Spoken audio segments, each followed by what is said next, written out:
ওনাদের একটা high level delegation Saudi আরবে থেকে এসছে বাংলাদেশে ভিজিট করতে। মূলত সৌদি আরবের সাথে বাংলাদেশের সম্পর্ক বর্তমানে বাংলাদেশে এই ফেব্রুয়ারি নির্বাচনের পরে একটি গণতান্ত্রিক সরকার গঠনের পরে ওরা বাংলাদেশ জাতীয়তাবাদী দলের সরকারের উপরে মাননীয় প্রধানমন্ত্রী জনাব তারেক রহমানের নেতৃত্বের উপর সম্পূর্ণ আস্থা জ্ঞাপন করেছেন এবং ওনারা আশা করছেন এবং বিশ্বাস করছেন যে এই সরকারের নেতৃত্বে অধীনে বাংলাদেশ সৌদি আরবের সম্পর্ক আরও উন্নত পর্যায়ে যাবে। আমাদের ভিতরে ওনারা খুবই আগ্রহী বিভিন্ন সেক্টরে বাংলাদেশে ইনভেস্টমেন্ট আনার এবং সেই ব্যাপারে মাননীয় প্রধানমন্ত্রীর সাথে ওনাদের বিশদ কথাবার্তা হয়েছে। বিভিন্ন সেক্টরে ওনারা এখানে fisheries, food, AI, technology, renewable energy, solar energy, বিভিন্ন সেক্টরে ওনারা সৌদি আরবের সরকার এখানে বিনিয়োগ করতে তারা অত্যন্ত আগ্রহী।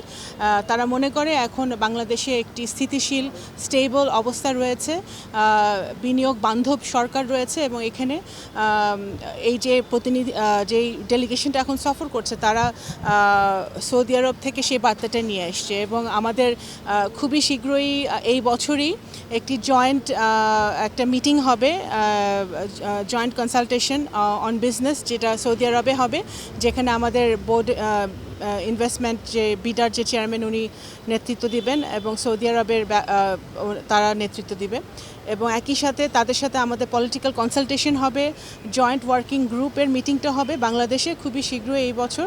এবং এই সফরটি অত্যন্ত ফলপ্রসূ ছিল এবং মূলত তাদের এই উদ্দেশ্যটা ছিল আপনারা জানেন যে রিসেন্টলি গালফ ওয়ারে আমাদের বাংলাদেশি কিছু ভাইরা ওখানে নিহত হয়েছে সৌদি আরবে 3 জন।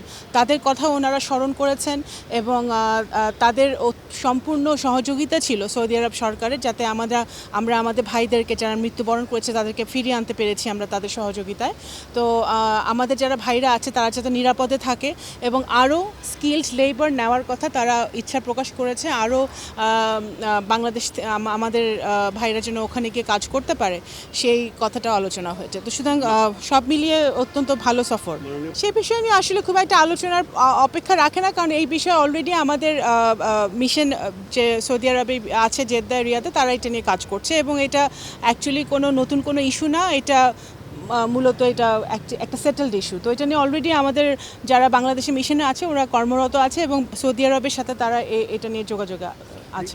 প্রধানমন্ত্রীকে মাননীয় প্রধানমন্ত্রীকে ওনারা আমন্ত্রণ জানিয়েছেন, আমরা ওনাদের ক্রাউন প্রিন্সকে আমন্ত্রণ জানিয়েছি। ইনশাল্লাহ সামনে সফর হবে আমাদের দুই দেশের মধ্যে, সেটা আমরা আশা করছি।